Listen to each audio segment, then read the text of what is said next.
I play a little bit of everything, but like Mm. before getting into Tarkov, it was Dark Souls and like just PvP. I'm the kind of guy that like speed runs through the story in that game and ignores everything just to get like an invader build ready to go Yeah. grief some people. And that's like legitimately why Tarkov hooked me so much because it's like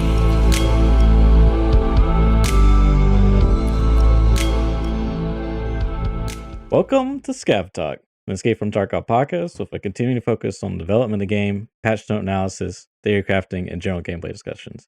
My name is Church. I'm one of your hosts. I am a video editor for a content creator named Airwing Marine. And I'm GigaBeef, a Tarkov YouTuber helping players improve their gameplay knowledge and confidence. And today on the show we have the man himself, J-Dog the Wise, another fantastic YouTube creator who I'm very excited to have on today. Um, Welcome to the show. yeah, thanks for having me.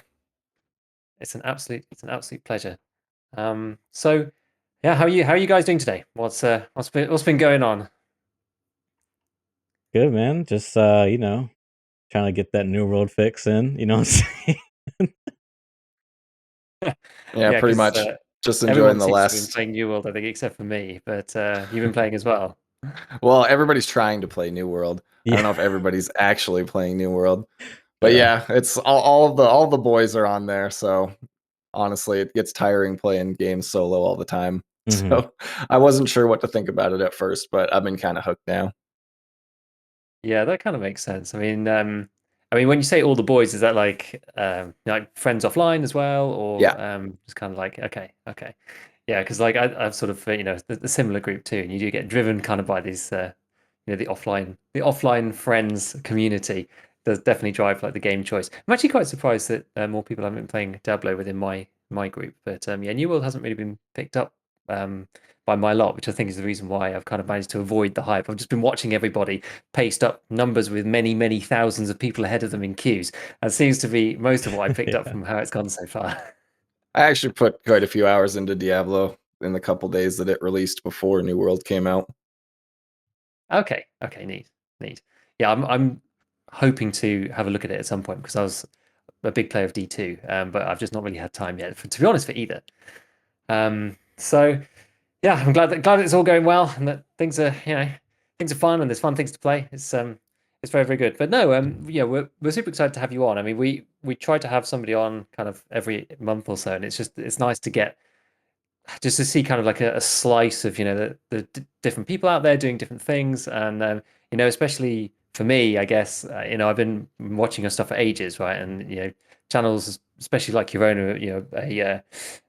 they're a big influence on up and coming people like myself who've started channels and just see what's out there and things. So you're definitely a big influence on the community. So that's kind of why, like, to begin with, I wanted to ask you just things like how you got into Tarkov in the first place, like what made you become a content creator? Because like everybody seems to have a different route in. And it's always a bit of circumstance and a bit of randomness. So I'd be interested to hear how you entered into this crazy world. See, for me, and like I'd call myself one of like the first or second wave of like Tarkov players because Mm. basically started playing like immediately after it went into like purchasable open beta phase. And like honestly, I feel like it always is the same story for that era where it was like the Jack Frags video, like it's like a legend in the community by now. It was one of the first like really big YouTubers that made a video about it, like that was outside of the community so that people who had no idea what Tarkov was could kind of see it. That's what got me into Tarkov. I saw it and like the no HUD and like when he checked the magazine and the gun and it's like almost empty. Like, what? You don't have an ammo counter? It just looks Yeah. so different from anything that I'd ever played before. I didn't even have a PC at the time. I had like Oh, an wow. editing laptop that Really? was like, yeah, I still have the laptop. It like has like a 950 mobile card or something in it. Like it's not a gaming Yeah. laptop, but like that's what I played Tarkov on for like a year and a half at like 18 frames per second. Oh. I was just so into like how weird and difficult the game was. So like that's how I got into Tarkov. And then as far as getting into like content creation, it was something that I tried before in the past, like with other games like hmm Siege and For Honor. and like a little bit of Dark Souls way back in the day, but I never like stuck with it before. And then there was like basically I'd worked a job as a newspaper reporter for a couple of years, and due to like corporate mismanagement, I like felt forced out, so I quit and I moved back to my home province in Canada, and I was like living on savings, basically living the gamer bum life. And I like looked around, and there was a bunch of like people that made quest guides, a bunch of people that made loot guides, and a bunch of people that made gameplay videos. But at that time, there wasn't a lot of like equipment guides, like what armor is actually worth using, what bullet is actually worth. Like there were written guides, tons of like written guides by people like No Food After Midnight, but there wasn't a lot of video guides. And so, kind of like out of boredom, my first video ever was the body armor explained in 12 minutes or whatever. And it just Yeah. like, I think a lot of people felt the same way, that there wasn't like guides like that at the time. There's hundreds of them now. But at the time, I kind of like hit a niche that wasn't being covered yet. And so that sort of just snowballed into like becoming YouTube partner. And then like once I started making a like little bit of money, like I'm not ain't no rich YouTube celebrity or anything, but like once it started actually making a little bit of money, it was like, okay, I think like this is something that you got to ride out until the well's dry, you know? Yeah. Yeah, that kind of makes sense. No, it is a funny one. I think especially when you like first do make YouTube partner, and you're just like, huh, this is this is a kind of funny thing, and it sort of puts it in context. And as you say, you don't have to be some like massively mega wealthy YouTube person to kind of appreciate the fact that that's kind of like the first sort of step into content creation. And on YouTube, it makes it so straightforward. I think that's why a lot of people end up kind of delving down the rabbit hole a bit further, because Twitch can be really quite difficult, especially especially these days. Whereas YouTube, you can make like very specific things that people are looking for, and then YouTube makes it so easy to kind of monetize the content that you don't really have to think about it all that much, especially at the beginning, and it can become meaningful, and mean that you don't have to be doing the full-time grind for forever. There's like there's a potential path to some kind of redemption with it, which is it's kind of interesting. Yeah, it is a really funny one. Part of it was also like at the time I had just like built a gaming computer. Like I think before I made YouTube partner, it was like maybe 4 or 5 months before I finally got like my first ever PC, so I could like play and stream Tarkov. Because I tried to stream on that crappy laptop I was talking about, and it was like, whew, no, Yeah. like man, I was playing at 10 frames per second. The stream was running at like 2 frames per second. And then Next like when I slide, got the please. other, when I got the other PC, I streamed for like 4 months to myself and my buddy, right? Like basically like 1, 2 viewers all the time. And then after I put out that like YouTube video, all of a sudden I got followers and people actually were watching the stream. And I was like, okay, so like I get it now. This is the promotion to try and get people into the stream that otherwise they'd Right. have no reason to check out. And like that's why for the longest time to me, like the YouTube channel was the main part of this. And then like the last year I've been trying to grow the stream to like side goal is to get partner, but I've seen so many other people with way bigger following than me not make partner, that I'm like not too stressed about making Twitch partner anymore. Yeah, But like putting the work in just to get the extra viewers and like make it more worth your time was definitely still a good thing. yeah, that definitely makes sense. It's it's just like exactly. It's so hard to know like what they actually do for criteria. I mean, I know that I find like these days, I had a baby like 11 months ago or something. And so since then, like my time's been like super compressed. So, streaming a ton of hours on Twitch is like absolutely something that I definitely cannot do. And so, I just kind of do it to chat with people and stuff. And I'm completely chilled about that. And as you say, people have had hundreds of viewers and don't get it, and they get rejected 5 times and stuff. So I think like, you just you do it, you do what you can to grow it, and then you just kind of I don't know, not stress about it too much. I think especially if you're coming from like the YouTube angle first, it makes that easier too, because you can just do that and that's on the side, and like the YouTube's promoting it, and it all kind of feels like it snowballs on its own, rather than that being like streaming is the number one thing, and then you've got these other stuff, because then it feels super bad if your main thing you don't get partner or whatever. And it's and it's such a high hurdle. Yeah, but like, so what game were you playing before you played EFT? I'm interested. What's kind of like your background of video games? Are you like an FPS like exclusive guy? Do you like play other stuff? Like, what's your kind of deal Dark usually? Souls. And Dark that's Souls. why Tarkov dug its filthy claws into me so much, because like Tarkov is the Dark Souls of first person shooters. Like I played like over 1,000 hours of every Dark Souls game. Hmm. I bought them on like literally every generation of cons. Like I've given From Software more money than I've ever given Battlestate. And like that was the biggest game I played before getting into Tarkov, and also like PUBG when it was fresh, like back when it was still something like new. Hmm. Mhm. It's like we played a lot of that. Was actually the first game that got me really into PC was PUBG, because that would run on my crappy laptop that I was Hmm. talking about Right. earlier. Not very well, but like we could play PUBG and that was fun. And like I played all the genres, you know, like Yeah. I've got a heavily modded Skyrim file on my computer right now. I've done the Arma thing. I played like the old Tom Clancy games, like early 2000s. Those were kind of my jam. I don't really have like a specific type of game I like to play. I just like to play good games, games that Yeah. hook me, I guess. They don't necessarily have to be like traditionally good. I play a little bit of everything. But like Mm. before getting into Tarkov, it was Dark Souls and like just PvP, you know? I'm the kind of guy that like speed runs through the story in that game and ignores everything just to get like an invader build ready to go Yeah. grief some people.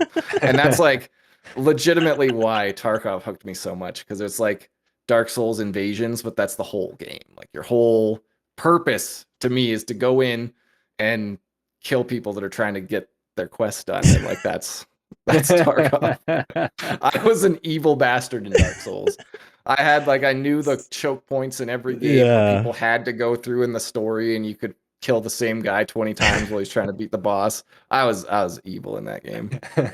That's awesome, man. I mean, I've seen a couple of friends actually playing Dark Souls, but I've actually never played the game myself, and I think that's partly because are there like ports on PC? Can you play it on PC? I'm Oh not yeah. sure. You can play on PC? Okay. I think it's just partly because like it's mostly a console thing, as far as I have not heard anybody playing on PC really, and most of the guys that I know play on console. So it just kind of passed me by, but it's definitely something that I would absolutely love. I'm pretty sure if I actually properly got into it, because I've seen it be played, and I've spoken to Church before about other absolutely insane, brutal games, things like stupid games like I Want to Be the Guy and stuff, which are just like impossible, mind-bending, self-flagellation exercises. A lot like most of the games that people tend to like. You do hear people also playing like League and Dota 2 and stuff, and it's but any game that kind of makes you hate yourself a little bit, and that's makes us just perfect people to play EFT. So yeah, that's not surprising to hear you say that, because it kind of just you know all just ties into the difficulty curve of EFT and stuff. Um, so moving on to, I guess, the first kind of like EFT specific topic. I mentioned to you that we wanted to talk about kind of like some of the weapons dynamics and like how the modding systems feel and that kind of stuff, given that it's kind of like your bread and butter, and obviously I do some stuff on it as well. Because I think it is. I think it is quite interesting. I mean, we could start with something that's I always find is a tough topic around the way that recoil works in particular, and how it works in EFT versus other games, and really the influence of the modding system on that, because it's such a controversial thing. And I know that, Nikita's basically said that it's never going to change from the way it is, and it's such a deviation from other FPSs where you don't have to pull down your mouse all the time. And I haven't actually seen it debated recently, probably because everyone's been so upset about other things. But it usually crops up fairly regularly with people saying this recoil system's awful, and that kind of thing. So I don't know. What's your thoughts on it? Do you like it? Do you not like it? Do you think it should be changed? What's your opinion? As far as like the base of the recoil system, like how your character auto pulls after a certain point on the recoil, it's for the what Tarkov's trying to be, I don't necessarily think it's ideal, but I think we kind of have to like live with it in a lot Yeah. of ways, especially if the devs don't want to change it. And like I personally think that it is an exaggeration to say that like you don't have to control your recoil at all, because you do. In difficult shots, you do. Like you can't just look through a 4 times with like an SA-58 and spray and like it'll magically go right where you want it because you're gonna Yeah. lose sight of your target and stuff like that. I'd say that like just almost just like always, it's certain weapons that just have far too low of recoil compared to others. And like lately, the last couple of wipes, it really feels like we're just on like instead of having one gun that's meta for like 3 years, we have like 6 month slices where certain guns are just like way too aggressive. And I personally, like I say it all the time on stream, I think that when they did the 30% global recoil increase, that felt so good and they should do it again. Like do it 2 more times. Do like an extra 60% global recoil on everything. So that while yes, it does pull down eventually, those first 5 shots where the recoil pulls your gun up are still going to screw your shots if you're just like turn your brain off and hold the trigger down and shoot at somebody.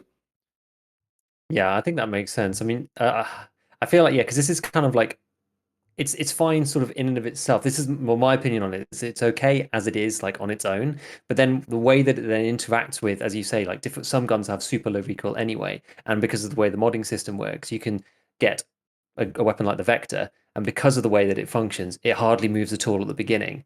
And so that's kind of where you end up with some of these issues. And the same thing with the super modded M4s, where the initial recoil is now just so little that it may as well not be there. And other guns still do; they still have the pull up, and that's kind of where it And you can becomes a use the problem. same gun with 2 different builds and get a radically different outcome for that recoil, right? Like the M4 is a really popular example because yeah, you can get the recoil down to like 28, I think is the lowest in this patch. But then like try doing the same thing with an M4 with like 55 recoil, right? It doesn't work out. Yeah. So like I think one of the biggest problems with the modding system is just like how attachments work. Like the fact that there's only one recoil stat and it does the same thing on every weapon, right? And then we're starting to see in the last couple of patches with like interchangeable attachments, like how you have suppressors that work for 5.56 and 7.62 and now 7.62 by 39. And when they change the stat on the attachment, yeah, sure, it nerfs something like the mutant, but it also nerfs everything else Yeah. that attachment goes on, which then makes builds that were viable 2 days ago suddenly way less viable, and it jacks up the price of that single attachment, which is the like one of my most biggest frustrations with the weapon modding scene lately is that it seems that every time it settles down and it's like, okay, nice, we can build an SR25 with decent stats for like a decent price, and then to nerf something else, they nerf the attachment for that gun that like nobody uses already, and then now that gun that already wasn't getting used gets used even less Right. because something else uses it that's super meta at the moment. I think like one solution to that would be to have attachments slightly buff or nerf themselves depending on what it's put on. Like, I think that's a pretty common thing that you see in a lot of other games with like tons of different guns, is that the values will be slightly tweaked when you put it on one thing compared to another. Because then it makes it easier for them to adjust the stats on the thing that's the problem at the moment instead of like Right. hitting the one part that's used by other things. And another thing that me and my chat have been talking about a lot lately is to separate the recoil values on attachments into horizontal and vertical so that like because right now there's like 20 foregrips in the game that nobody touches, even though they Yeah. have like the same recoil stat as all the others. But this one has 2 more ergonomics or whatever, so everybody just like uses that. I'm guilty of that too. I use the RVG foregrip on like everything because it's like, why would I pay 3 times more for like 1% more recoil or like 2 more ergonomics when you can just use this one foregrip all the time? And then also like I think by splitting into vertical and horizontal recoil, it would give like muzzle brakes and stuff like that a lot more chance to shine. Because right now, like muzzle brakes are almost useless unless you attach a suppressor to them on like everything except AKs and like the Lantac stuff for 7.62. I really, really miss back when suppressors, you had to choose either good recoil compensator or kind of bad recoil, but you're quiet.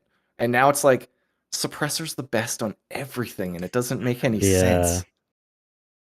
Yeah, it's very weird for that kind of game balance thing. Like there's a couple of things you alluded to, which is it is kind of interesting. And we always talk here on this cast about choices and about like, games are interesting when there's choices. And there's exactly what you're talking about here, right? It's like, yes, the realism, but also, giving people the choices of things and making people make hard decisions is what makes the game interesting in the first place. And so, yeah, having the best of all worlds is not interesting, even though it's easy to do. It's not interesting because you just pick that one thing and you either pick the same foregrip over and over, or you just always pick suppressors because they're just out and out better than compensators.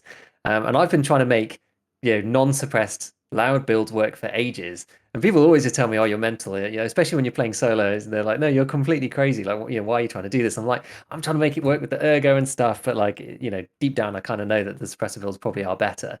Um, but it's just, yeah, it's very tricky, especially as you say with the way that all the attachments kind of. It's like the whole game's got like all strings attaching to everything, and you pull on one thing, and it pulls on all these other things over here. Yeah. Um, but yeah, Yeah, I think that's that'd be kind of becoming more and cool. more of a problem lately, that like interconnectivity where, Mm, yeah, like you say, you pull the string on one thing and like the dominoes way over there fall over instead.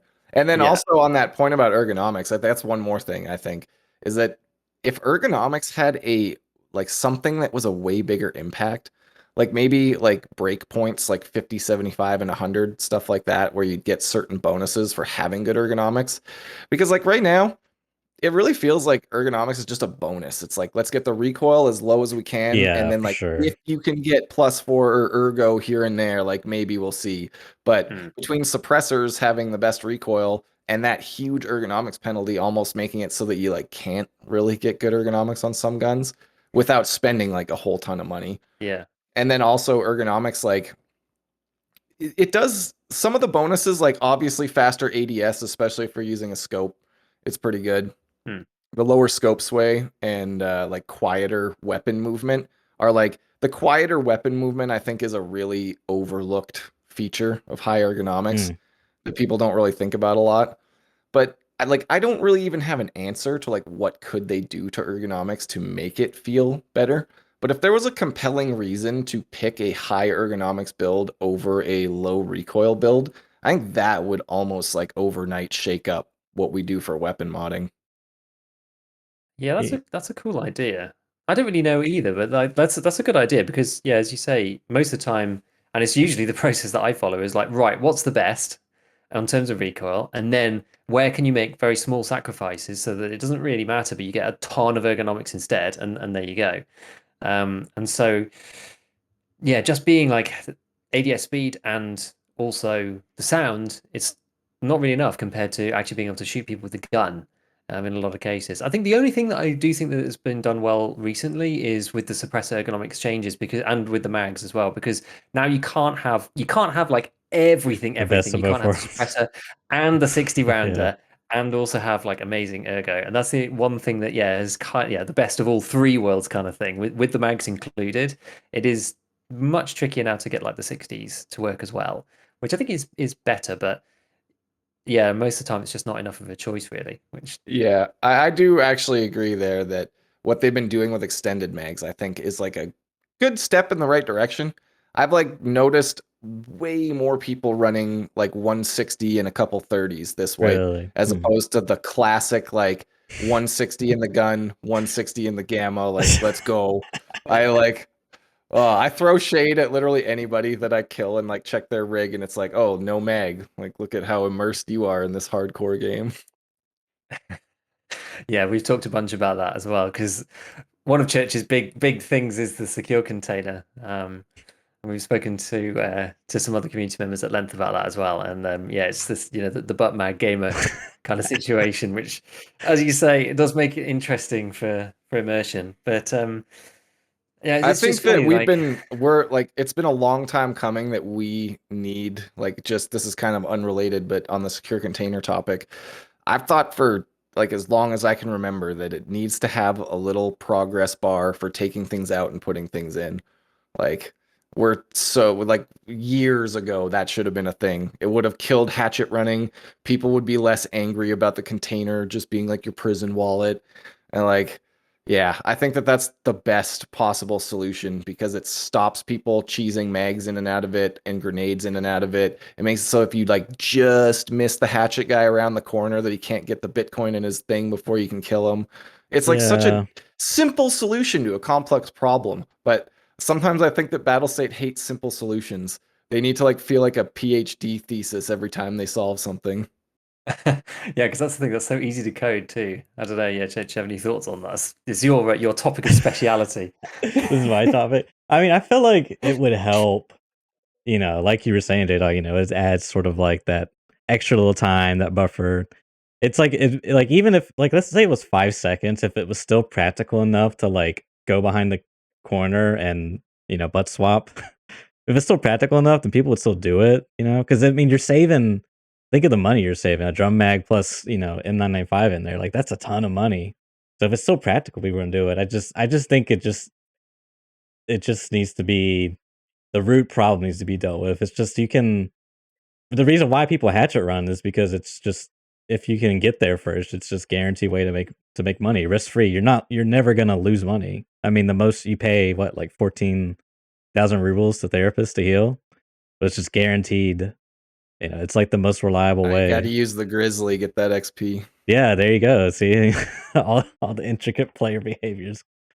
I So, really think hatchet running is a like fear of loss thing. oh, It's less about like 100%. the mechanics allow it. Like when I first started playing Tarkov, I hatchet ran all the time. Yeah, Like I speak about it openly. I'm not even ashamed to admit it. Like when I first started yeah. playing Tarkov, it was a different game then. Like they talked in Veritas's like history of Tarkov video, and some of the people were talking about like 1,000,000 rubles was like all the money in the world when the game first released, and now like that's the price of a loadout.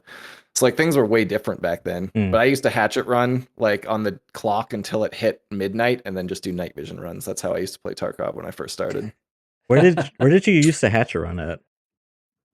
At that time, it was either like when I first started using like the really outdated guides, it was like the factory office safe one. Yeah, I've heard of And I quickly this. realized that one was like, it was like a trap. I can't remember who made that guide, but like that was like just a bad decision. Like you don't hatchet run factory to the safe. You're not going to make any money. But then when I first started, it was actually to the shoreline rooms. I was one of those boys. Okay. And yeah, because I've heard of someone they used to do the factory. One of the guys we had on the show, he used to do the factory safe thing because it was just like to him he was like gaming the system. I can just like generate money Yeah, and that's not exactly what it lose was. anything. And it's just like over time you can build enough money to run that big kit or whatever. It's interesting. That was also back in those days. It was at the times where like level one traders wouldn't even sell the mags for the fucking pistols that they sold, you know? So Really like when interesting. you ran out of gear in like 0.4 Tarkov, like Proper didn't give you a package. You couldn't like it sucked. Like when you Yeah. lost your last AKM mag and then you were just like, ah, like what and you couldn't top load the SKS. So if you didn't have any money, like you were just screwed. And like back then, I thought hatchet running was like actually pretty legit. But then the longer the game has gone on, it's like easy in air quotes because like you can always just die at any time in Tarkov. But now I like honestly feel that making money like enough to afford like a basic kit, it's like easy enough that I don't understand hatchet running currently like in modern Tarkov. I Hmm. don't really get where you have fun or like how you actually be successful doing it because I struggle to see how you could make enough money out of your gamma to then go and buy like more than one kit a day kind of thing. But I don't really do it anymore, so yeah. Yeah, that's interesting. I did a little bit of like hatchet running experiments, and I would, but see, it's kind of like there's like I don't know because there's kind of multiple different players I could see doing this. Like one, you have like the people that just absolutely don't want to lose anything, and so they hatchet run. Then two, you have like the people that are just trying to like min max, and I guess it kind of falls into that not losing category. But like one of the things I was doing is I was going to interchange and just shoving, graphics cards on my butt. Because if I die, well, it doesn't really matter that I can't put it on flea market and just put it in the Bitcoin farm, right? It's almost like I got it for free, quote unquote.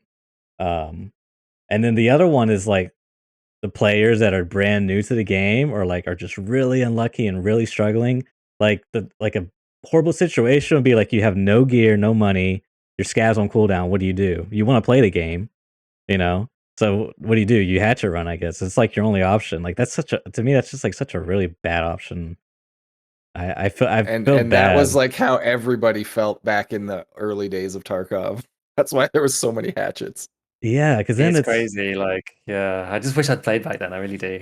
same It was a dude. totally different experience, but to be honest, like I will legitimately say that like the game at times was like the opposite of fun. Like even the Tarkov sense of fun. Mm, Because yeah, it's like cool to hear these stories and everything and like the nostalgic look back, but right. the nostalgic look back often doesn't remember certain things like Yeah. how 3 out of 7 raids you would just be stuck in infinite loading and have to leave and lose all your stuff and like if we think desync's bad now, it was another level back then. And like there was a lot of neat things about it, but I think that it wasn't necessarily that the game was better. It's just that it was so fresh that everything about it hit really hard to the Mm, people that were playing. And there was no meta, there was no way to acquire the best gear all the time. And people weren't playing like that, and the people that were playing the game were generally from like survival games and stuff. So, yeah, there was a lot of cool stuff about back in the day, but there was also a lot of crappy stuff about back in Hmm. the day. And things like pre flea market when like you could innocently accidentally sell like a vital part to a gun and then you could like never use that gun again because you couldn't get the pistol grip anywhere, you couldn't get the Oh, gas block anywhere, and like that kind of stuff was yeah. annoying. But on the topic of hatchet running, one thing that I still do to this day in the early game, and something I like honestly recommend to people if you get like flustered or frustrated or just like don't like or just tired of like dying and the stress of it, is I'll go and load in with just a Makarov and like 2 mags and like a sling backpack. Like this is like early game we're talking, like when you're Hmm. broke and Hmm. stuff. I take my headphones off and like just run and not even care, Because it's like you have a gun to shoot the scavs you see, and maybe even a random player you walk up behind. And I find that like half of the like jump scares in the game is all in your headphones. It's the loud noises and hearing people running around and chasing you. And it's like Yeah. one step above hatchet running. You have a gun and you're like playing the game, quote unquote, but it's like totally stress free.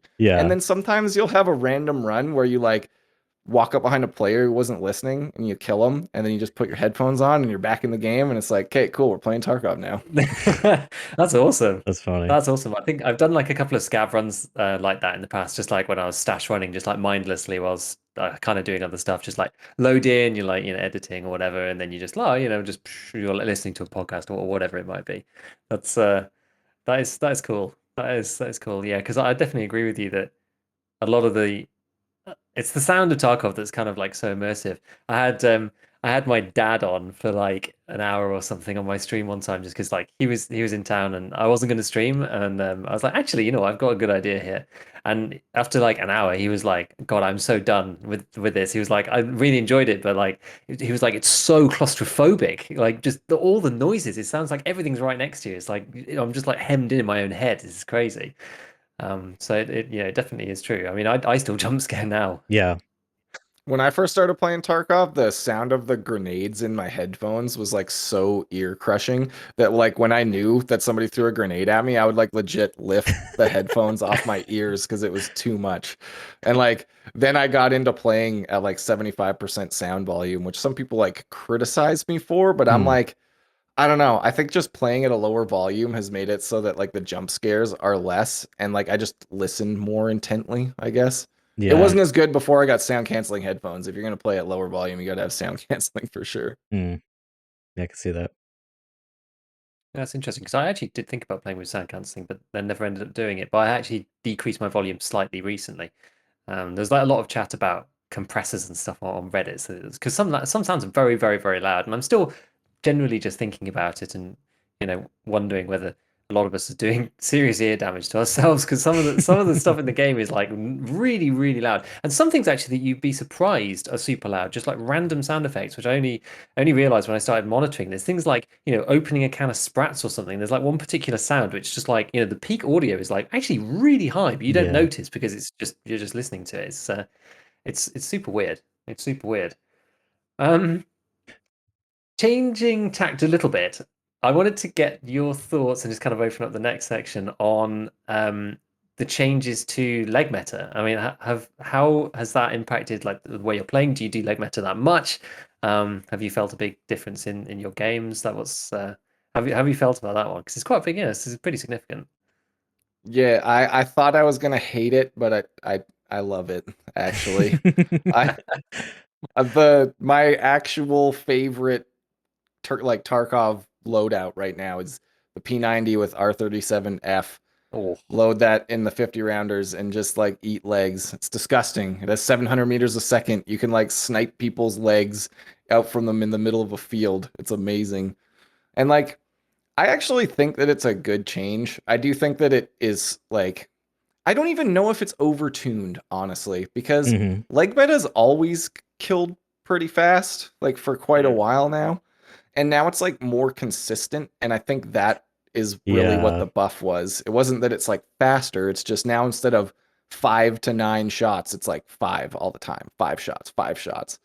I personally think that it's necessary to make it so that every player in the game has a viable way to kill someone at like a reasonable time to kill. Because like another thing about old Tarkov that doesn't get talked about a lot is like the tank meta. Yeah. mm. And it sucked. Like it sucked. The closest I ever got to quitting Tarkov was hitting a guy for 28 shots of 545 PS ammo into like a fast MT back when there was no face hitbox, Hmm.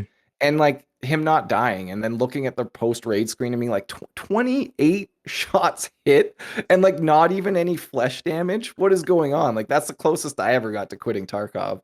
That was a long time ago, obviously, because there was no Yeah. face hitbox.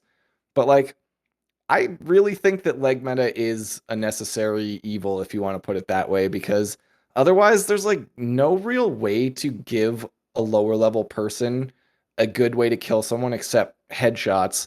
And then if the headshot was the only viable way, then it's just like all the level 30s would wear Altons like more than they already do. Right. And last wipe, I was like a very vocal opponent of the KS23 leg meta specifically because I think a like one tap leg meta is like harmful. It's just like when the Mosin would one tap to the chest through class 5 armor. Those were like dark days in Tarkov 2, in my opinion. I'm like, don't know if it's like if it doesn't need any more tweaking, you know? I think that they could always tweak it a little bit. And now that it's more consistent, they could maybe like reduce the damage a little bit so that because like I just use like 5 to 8 as a random example, right? But like Yeah. now that it's like always a certain number of shots, maybe Hmm. make it so that it's like one more on average per gun. But I personally think it was a good change because like tons of people immediately after it was done in my chat were like, "Yeah, this feels great. Like I'm level 18 and I'm able to take down level 45 players because I feel confident that I can buy this cheap ammo and go for the legs." And like as much as I hate the pre-painkiller meta too, and that's like been around since the game started, and that's like the one of the easiest things to combat leg meta is just always be loaded up on painkillers. Hmm. But as much as I hate that, it's like that is kind of the answer. If you hate getting leg meted, like find some waist high walls and shoot up on propofol, Yeah. and like you're fine. That's the thing, right? It is sort of like if you have your legs covered, then all of a sudden the flesh rounds really aren't that great. Like I guess you could try to hit him in the arms and maybe you'll, but then like the arms, what do they? They have like a 0.75 multiplier on them or something. I So think Something it's like that, yeah. 0.7 flat. Yeah. yeah, so take a look, maybe like one or two extra bullets, and then like you might hit them in the chest and miss their arms. Like so I kind of agree. I've kind of been thinking like where does Tarkov sit? Because like in like to use Newer as an example, if you're level 7 versus like a level 70 guy or whatever, and he's got like all these like perks unlocked, like his power level is just like off the charts. Like if Tarkov And like you were saying, the old Tarkov, it was very much like that. Like the level 40 guy with the Juggernaut, the Fast MT and the Ninja Turtle armor. Like you could not kill him, and it was just like, what do you do? So like, how do they want that to look as far as like the power curve? And I don't think they want. I kind of also agree with you. I don't want it to be so extreme where it's like everyone's running around with Mosin. Like then you just sort of like nullify any meaningful progression because what's the point? I might as well just run around with a Mosin. It's like the most cost effective thing. So I don't know. It is. I do think that it would be in the best interest to have a very light power curve, and still having like a focus on your skill and sort of like your preparation and your tactics. I think that's one Yeah. of the things that people miss the most about like the tanky Tarkov Hmm. was that, like you call it, the power curve. Like people really felt like as you gained level, you linearly became stronger Mm. because you had gear that could really stand up to stuff. And a lot of it, I think, is as the ballistic system and like the armor system changes and evolves, that also. And all the people complaining about leg meta, they're in for a rude awakening when we get like plate I hitboxes know, and right? like your side's not going to be covered by armor anymore, and like yeah, that's going to be different. Yeah. That's things are going to hit different then. Like shotguns are going to be god tier when the slick only covers like a tiny portion of your chest. Yeah, it's going to be very interesting. I had a very similar experience to yourself in terms of I wasn't actually nearly quitting the game, but I was like, right, I really need to rethink what I'm doing with my life because I was my very first wipe. I went into to try and do Punisher Part 4, I think it was. Ran into resort and shot a guy like 24 times with a 74U and got killed and was like, you look at the post rate and you're like, man, that sucks. And I also distinctly remember being on shoreline as well, just like outside near power station, and shooting a guy with like PS out of like a 7.62 gun, um, and like hitting this guy like 8 times or something, like 7 or 8 times, and being like, man, how is he not dead? Like, how does he just like turn around and just like shoot me up on this cliff edge? This is like Mm. really annoying. And I was like thinking back then of just like, oh, sure, like maybe there should be like some kind of shock system or something, like you get shot too much, or whatever. But it probably was just incidental of that bug that's been in the game forever. In that the more blacked out stuff you have, the lower, the less and less and less and less damage you're taking, which is come to light through Veritas's work and all that kind of stuff. And so now with that being changed, like the games that I have played, I agree with you. It actually feels quite good. I wasn't sure if I was going to like it or not. And it's interesting to me because you've kind of got like Juggernaut meta, no one can kill the Chads. Mosin meta, everyone can kill the Chads. And it's, they've removed that. And we've kind of we went sort of back towards, Juggernaut meta, kind of. Or I guess just like good rounds meta, I suppose. And then, but with this change, it's almost kind of starting like I can sort of see it in my mind turning into like a rock, paper, scissors kind of thing where it's just like, okay, you're the Chad with all the gear, right? And you've got the meta stuff, you're like slick or whatever, but you're countered by the leg meta guy because he can Hmm. also shoot stomach because you've got like the thorax only armor. And so the guy who's like got level 5 on, he's actually less likely to be killed by leg meta because he's also protected down to his stomach too. Like, yeah, he can be killed, um but you're if you're your like kind of intermediate player, might actually stand more of a chance against that. And it's interesting because yeah, you give every player a chance to kill somebody, so long as it isn't instant. I agree with you because the KS is kind of crappy. But the player who has more gear can two shot you through the chest because they're just going to pen you and you're going to die. And the other guy, yeah, maybe it takes like 5, 6 shots or something to leg meta you, or like a couple of shots with a shotgun because they're kind of situational. And then it's sort of like, yeah, as I said, this rock paper scissors thing where it's like there's one loadout that's not the best for everything. It's like, well, you're running this thing, and so you're weak against this, but then you're better against this. And some other guy, well, he's still weak against the Chads because he's not running the top tier because he's running level 5, but it might be better because he's got a killer on, so he's got stomach protection too. It's like I quite like that sort of interplay. And yeah, when as armor changes with the armor hitboxes, and hopefully when they get these like the proper plate modeling in, that'll be super nice. That will just kind of tilt it even more towards that. So maybe they'll need to detune it a bit then, but we'll see. But I like the way that interplay is kind of working out now, and it feels all right. I'm typically really bad at leg meta, just because I find it so hard to Hmm. like shoot at people's feet. I have to really think about it, and right, this guy's coming, aim at the legs, and then I ended up overcompensating. I actually got told off by chat last time for shooting people's like in the toes because it was like way too low. I'm like trying to overcompensate for it, like shooting the floor and like missing like the tops of the thighs and stuff. So it's a bit of a mess for me, but I've had a couple of successful ones with it, and it feels all right, especially if you get the jump on somebody and you position yourself well. as you said, you can put yourself behind a wall. So there's positional things that you can do. If you're running the Chad loadout with all the meta gear, you can shoot anybody really anywhere. Their chest is always going to be exposed because they're shooting at you with the gun. So you can always kill them, but they can't always kill you if they're using this thing because it's slightly situational. So it's like, the swings and roundabouts of the expensive kit versus the weaker kit. And it's like, yeah, situational, maybe take slightly longer, whatever, but you still stand a chance. And that's the point, right? That's the hope of Tarkov. It's kind of back. I like it. Yeah, like I've always thought that the game's more fun when like everyone can be a threat. Where like not even that long ago, like not even well, I don't know. It's hard because I've been playing nothing but Tarkov for so long. Sometimes it's like I got to think like has it been like 2 years since that change happened or whatever? But like it's more fun when everybody can be a threat. And I remember like it doesn't feel like too long ago when like you would hear someone shoot a shotgun, I would almost have like an inner chuckle and be like, like this guy doesn't stand a chance. You just push the corner and kill him all the time. And now it's like flipped completely where if like I'm in a building and I hear somebody rack a shotgun on a reload, I'm like, oh, covering my knees, like getting down behind cover, just so like knowing that they're a threat and that they can kill me if I don't play the situation right.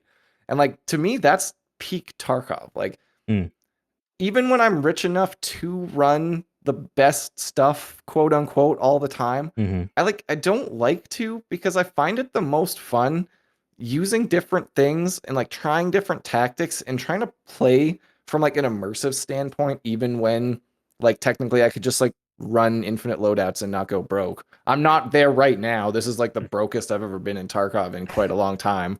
But I don't know, like I just love being level 45 and seeing somebody with a P.A.K.A. and an SKS and knowing that like if I don't play this right, that guy's gonna walk away with my M4. Yeah. Like I think it's more fun that way. And it boggles my mind sometimes how upset people get about changes that make it so that you're like a little less powerful when you have lots of gear.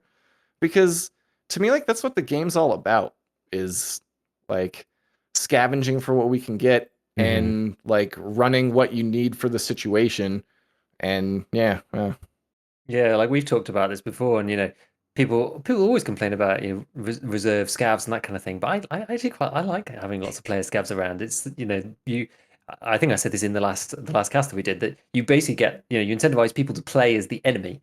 In a game. So rather than having to play against AI all the time, you get to play against people who do random stuff and they've got crappy loadouts. Like we saw the scav stats from the weekend event, and you're actually very unlikely to get killed by a player scav as a PMC. Like it's really not a high likelihood at all. But it's fun to play against them. And these people who they haven't had to pay for anything, so they're playing without fear. And you're kind of like defending yourself against them. I actually quite like reserve with all the player scouts. Like you don't get out as many times, or you forced away from certain areas of loot or whatever. But it makes it a lot more interesting. I like to be challenged, and it kind of makes a better story for the raid when it's full of action and stuff rather than just wandering around and looting. I'm very evil when it comes to my opinion on the complaints about player scavs. Like I agree with you that I think it's more fun when there's lots of player scavs because like maybe it's just because I've done it thousands of times, but like walking around and waiting for an AI scav to stop moving and pivot and then shooting it once in the head, it gets old like so fast. Yeah. We've been talking in my chat about like I think my dream scav event right now is give scav players a 5-minute head start into the raid before the PMCs. Like load in a full loadout of player scavs into the map that could set up ambushes, guard choke points, all that stuff. It like forces you to clear corners. It makes like more of like intelligent traps and stuff in areas where like an AI scav like wouldn't really cut it to like guard loot or whatever. Yes, it would be awkward because those scavs would probably just go in and grab all the loot and get ready to leave. But you could maybe just like not let them extract until the PMCs spawn in. But that's my biggest beef with scav karma right now as well, is that it was very cool early game being able to free farm as a scav. And like I apparently have very good luck because I never get murdered by other player scavs. Like so I was just able to free farm like hundreds of runs on, well, that might be an exaggeration because I don't really play much scav. But I find it just so boring going in as a scav and nobody's shooting at each other. And there's no PMCs left, like ever. I don't know if it's just bad luck for me, but like I never find PMCs on scav runs, which is why I'd love an event where the scavs get to load in first and actually get to fight with a full lobby of PMCs. Yeah, I have the same. I have exactly the same experience as you. I never get killed, and I never see any PMCs. It's exactly the same. And I'm just like, oh yeah, let me, because I'm still in the muscle memory of it when I start up, do a stream or whatever, and I'm like, yeah, let's do a scav run to warm up, and I'm just like, let me just run around interchange just looting. I'm like, well, that didn't warm me up at all. I didn't get to shoot at anything. I'd be better off doing like an offline raid on horde mode or something. That's probably a better way to open these days, just because I think we've gone from kill on sight through too far through to the other way, and now it's just kill no one ever. And even when you do event, like very occasionally see a PMC, you're like, is that a scav? And then you get shot in the head with M995, and you're like, no. So it's an interesting one. I think it's probably gone a bit too far the other way. So that sounds like a super cool idea. I'm well up for that. If they put that in as an idea for an event, that's that could be awesome. That could really I be like awesome. that. Like, I don't actually know if there's a way to get these I ideas to BSG. Yeah, I really wish that they would Hail Mary more with these events. And Yeah. now that we've normalized them, like I wish they would go nuts on everyone. Like Mm. I don't like being a pessimist about Tarkov because I find that there's like too much of it out there and it's like Mhm. a self-defeating cycle Mm.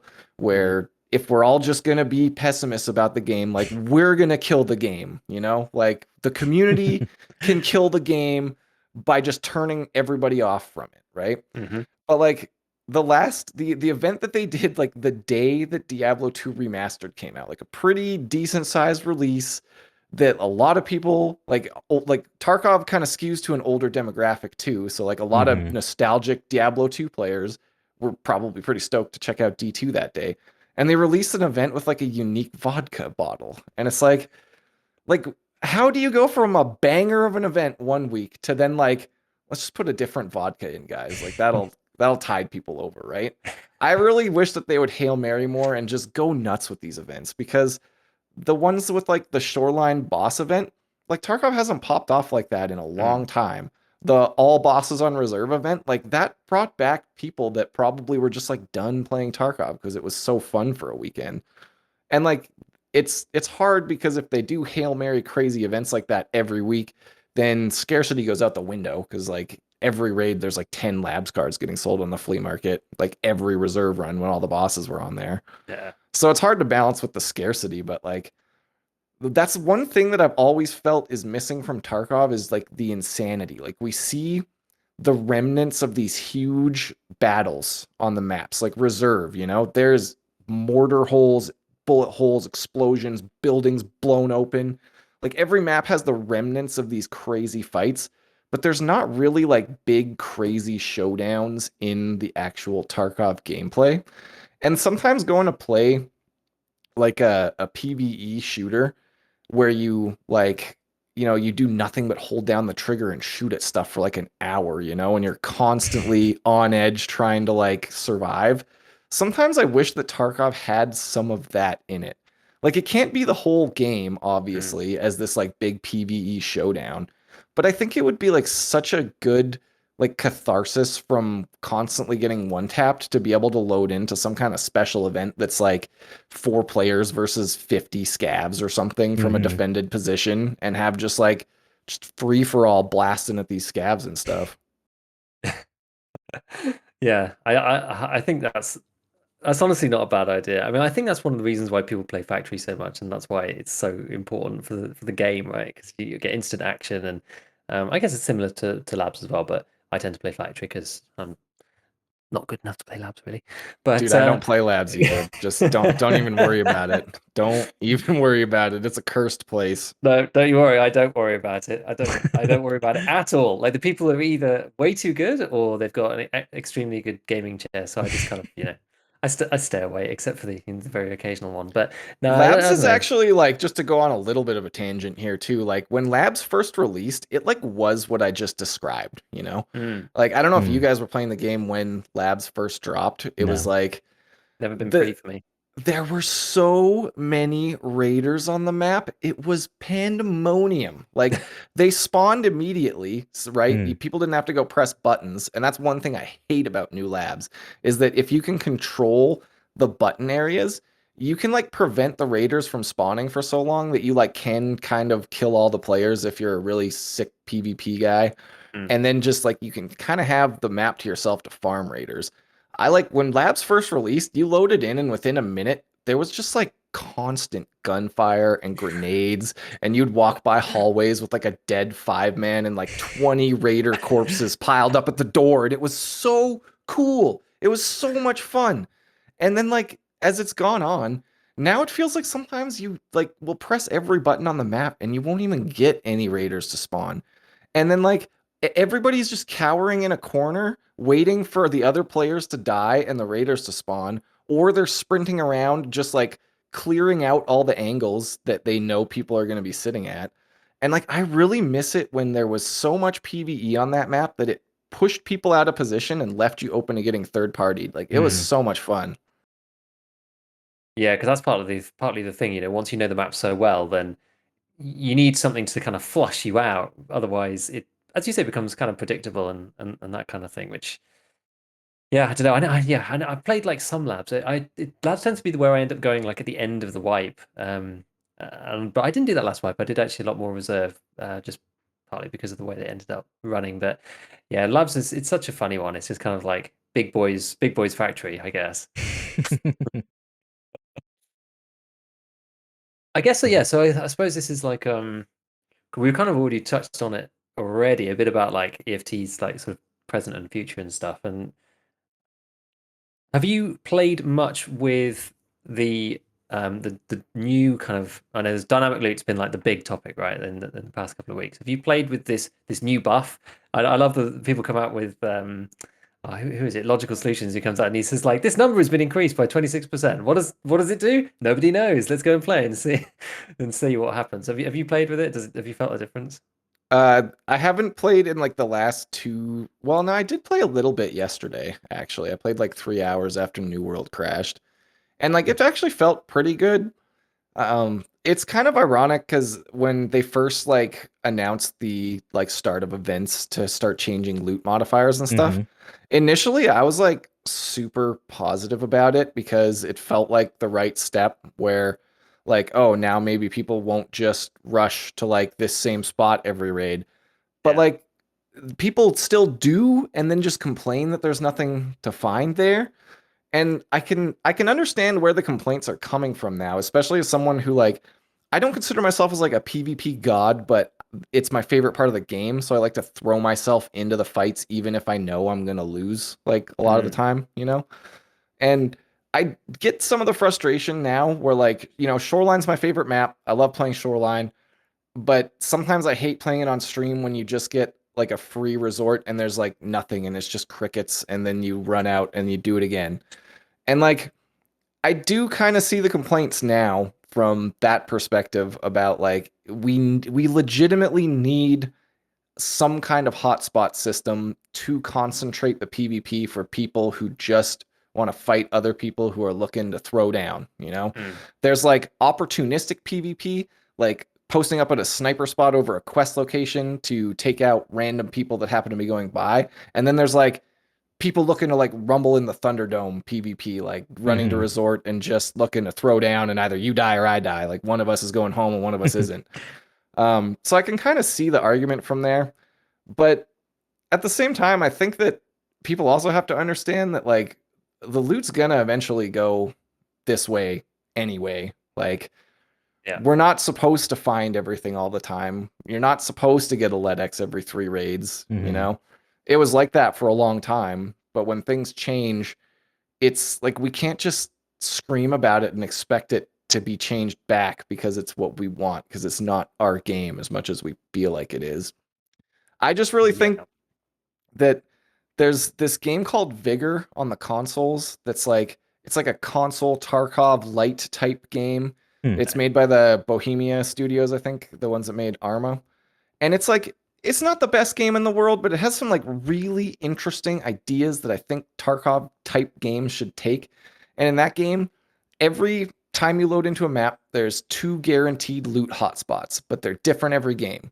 So like you're told where they're going to be. You get like kind of a radio message about where they're going to be, but you don't know where they're going to be before you load into the game. Okay. And I think that something like that would really fit Tarkov because, yes, it gets boring fighting over the same hotspot every single raid. But if there Yeah. was a different hotspot every raid, like I'm just going to use Shoreline as an example again because it's my favorite map. Like if the hotspot would change sometimes to the power station, or the hotspot would change sometimes to the swamp village or something like that, it would totally change the flow of the raids. It'd be less predictable. It would make it less spawn dependent because that's one of the biggest things I liked about that Vigor game is that the spawns were equally as random and kind of shitty as Tarkov is sometimes, but the bad spawn wasn't always the bad spawn. Sometimes you Yeah. would get the bad spawn and you'd be next to the hotspot. So you'd like, oh shit, I know I got the bad spawn and there's people all around me, but I can run in there, grab the stuff, and try and hoof it out. And Hmm. like it worked out for me at the end of the day. And I think that more randomness is the answer to a lot of Tarkov's problems.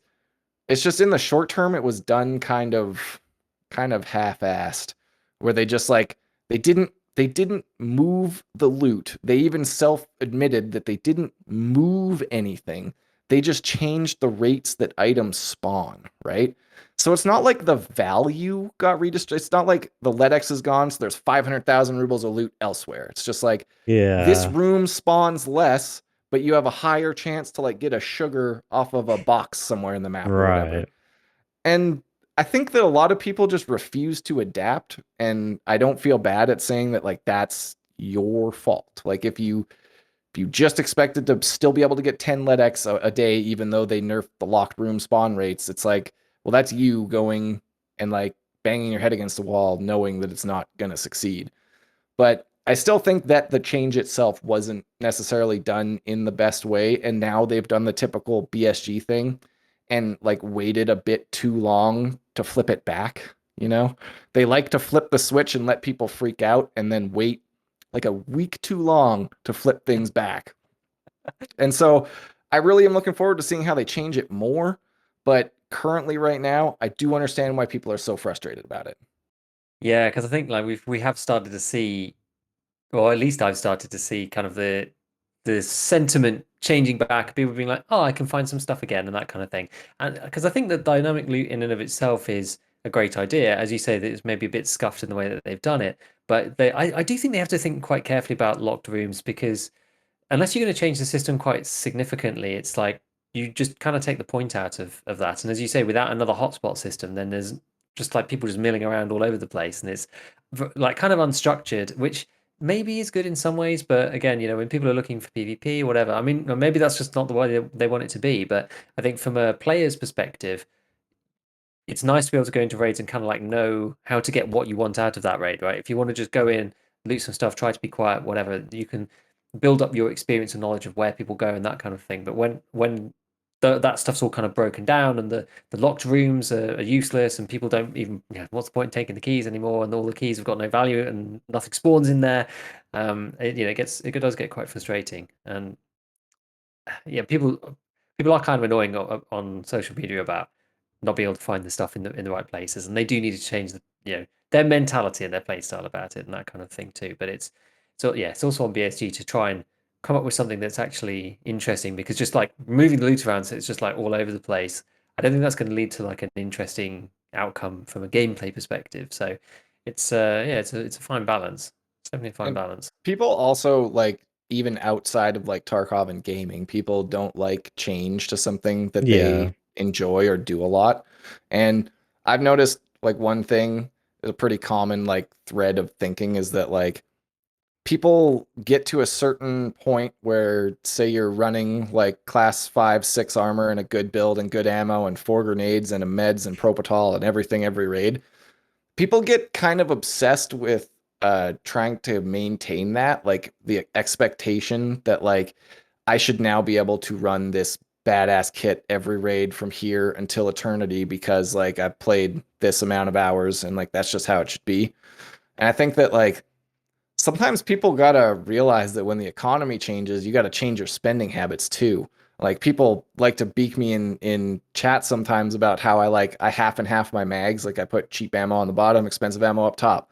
I buy like Gen 4 armor instead of a kilovest because it's half the price for the same protection, and like just little things like that that end up saving you a lot of money, and you still run a really good kit. Mhm. It's like some people just get it's almost like they're looking at the gear like a best in slot MMO item, right? Like it's like if Yeah. you don't have if there's not a slick in your chest spot, you're like doing it wrong. It's like, well, no, not necessarily. Like I've always thought that level 6 armor was sort of a in a weird paradoxical place because like almost any bullet that's going to go through like 5 is probably going to go through class 6 like in the same amount of shots most of the time.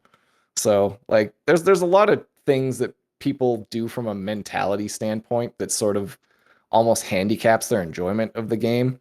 But I'm also always come to the thought process of like, well, if that is what they enjoy doing, like I can't tell them that they're wrong for wanting to do that. I can say that they're wrong for expecting it to be easy to keep it up, Yeah. but like everybody gets their own fun out of the game, and like who am I to tell you that like what you're doing is like bad?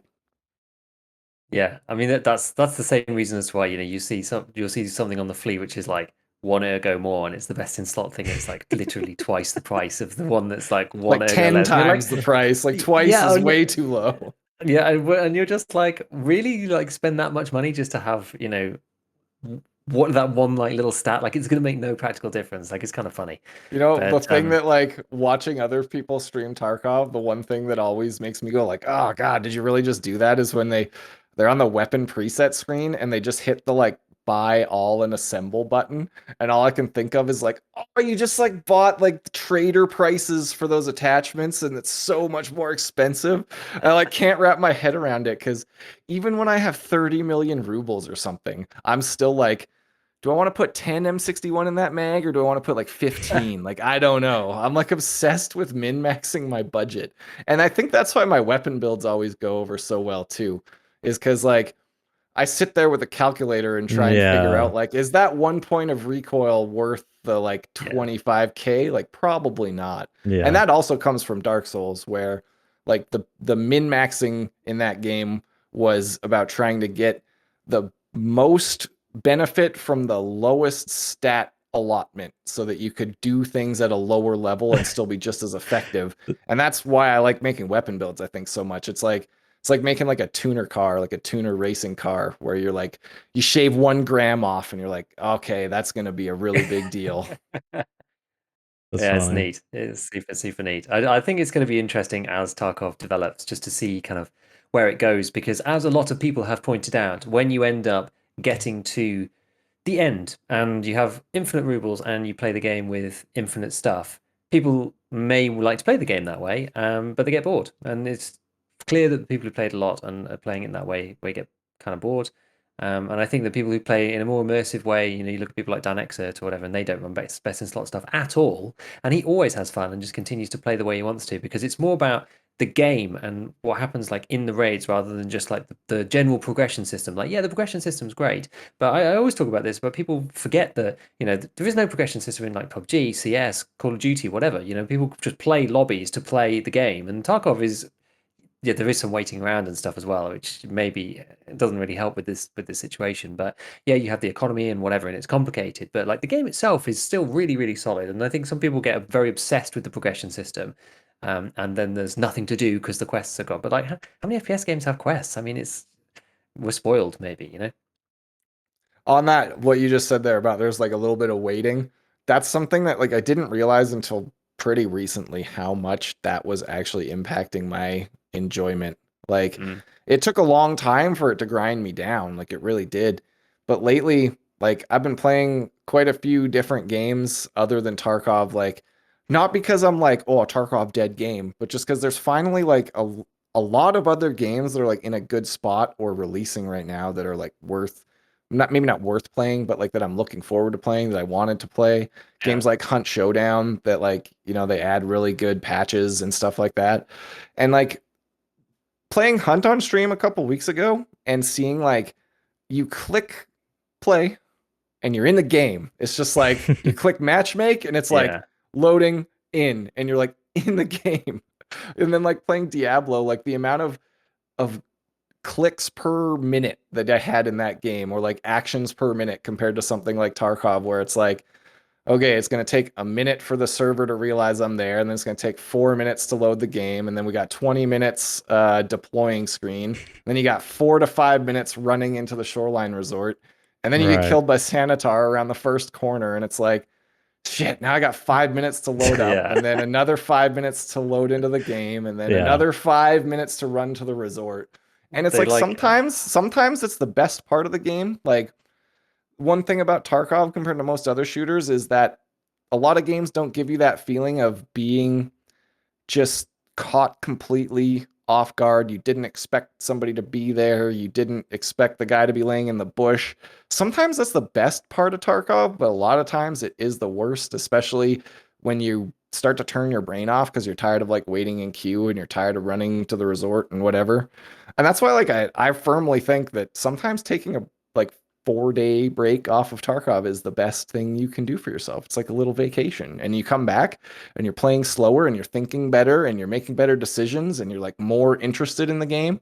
And it's really, I hate saying it, but sometimes like you just got to stop playing for a couple of days and come back, and like you'll be amazed at how much more fun it is.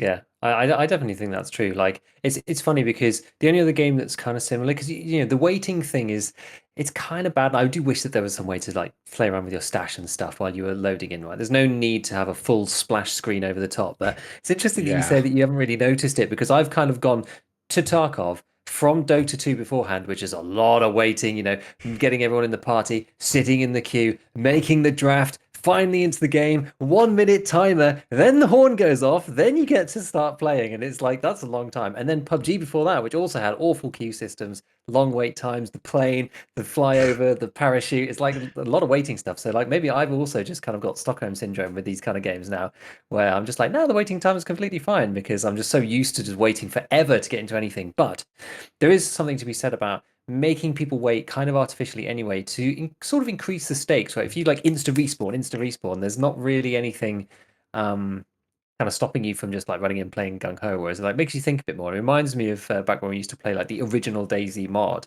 and you know nothing would happen for like 2 hours, and then someone would just get shot in the head out of nowhere. And like those moments were insane. They weren't worth the 2 hours. And so Tarkov's kind of like, you know, bringing that into like a sort of sensible level where, Hmm. yeah, it builds the tension. Yeah, there's, you know, some wait time. Yes, you've got to invest in your loadout so that there's that feeling of, well, being invested in the raid that you're in, but without, you know, the hours and hours of barren, empty landscape and no one being there, which is kind of like a lot of the experience for me of DayZ. And it, you know, that was a great game, but you basically need to play it like your real life, or at least it was like that back down in the alpha. So I think Tarkov kind of like hits on that fairly well, but yeah, it can get annoying after a while and grind you down. At which point, go and play something else where you just see, you know, colored lights and get a huge dopamine rush for a couple of days could actually really help. Yeah, for me, it's the loading screens. Like, I really don't mind the time it takes to traverse the map, especially because, like, we were talking about unpredictability. Like, to me, that's like peak Tarkov is when you're going somewhere you don't expect people to be, and then end up having a cool fight with like a Hmm. against a little squad that's stuck in a house or something. Yeah. But the loading screens really for me, and that's like an optimization thing, honestly. And I'll be crucified for saying this, but like it was almost better back when it would give people late spawns if their computer wouldn't load faster. Like it's not better because Yeah, yes, it sucks to spawn late, but like sometimes that extra 3 minutes of waiting, like is not always 3 minutes, but sometimes it can be a long time. It really like can get draining, especially like when you're trying to sit there on stream and be entertaining, but you're just sitting at a loading screen and there's nothing to do. And you're just watching your guy reload that MDR for like the 10th time. I know what you mean. I actually with streaming, I actually feel in some ways it's kind of, but at least you have somebody to talk to. Like I quite like having chat there just to kind of, you know, pass the time in some ways. So there's, I don't know, there's pros and cons, but like I find when I'm solo especially and like playing offline and I'm just like, God, like it's not even long enough to actually really do anything. You know, like I'll load someone else's stream up and then 3 minutes later it's like, oh, the game's loading, and I'm like, well, I didn't even really get to see, like they just ran from one place to another. There was no gunfight, and I was to turn their stream off because otherwise their sound's going to be in my headphones and it's going to be awful. So yeah, it's I don't know. Hopefully they can make the queue times a bit shorter at some point. I'd like it if they could. That'd be quite nice. But The next Unity engine update, I got faith. oh yeah, it's gonna Yeah. solve. It's gonna fix everything. I'm huffing so much fix everything. copium. It's not even funny right now. No. I don't know. The last one was a pretty dramatic step forward, and like Oh, really? people in my chat who are like amateur game devs and stuff like Mhm. that, they've said that this next version of Unity is supposed to be like the gold standard. So like, who That's good to knows how know. much that's just like reckless optimism, but I don't know. Hopefully it changes a lot. We'll see. Yeah. It can't be worse, right? It can't Well, Don't be say worse. that. Surely, right? Don't jinx it. All right. cool. Well, we're kind of running to the end. Is there anything else, Church, you wanted to ask, or J-Dog, anything else that you wanted to bring up before we kind of like wrap it up? This was Not fun. really anything specific, no. I'm like just like to the Tarkov community, like let's not like kill our own game with pessimism and like rabid hate. That's really like the only soapbox that I got to stand on. Like if you're frustrated, like we're all adults and it's you can just step away. If you're not having fun, it's easy to just step away and come back when there's something else that's better. Like let's just not kill the game with toxicity on the internet. That's my soapbox. Yeah. That's fair enough. I can get You know, it's behind an that. interesting one when I find myself spending more time on the Tarkov Reddit than I do on the Tarkov Twitter, which is these are dangerous times, you know. The dangerous times. Cool. Thanks for coming on the Cool. show, J-Dog. We'll have to get you in again because I feel like there's just so much more we could talk about and a lot more questions to ask and get your opinion on. Yeah, well, we'll have to stay in touch. Yeah. Yeah, it's been super fun. So thank you for coming along. It's been absolutely fantastic. Shall we? Yeah, boys. Thanks for the invite. All right. Cool. Well, we'll see you guys next week. Thanks for tuning in. Have a good one. Catch you later.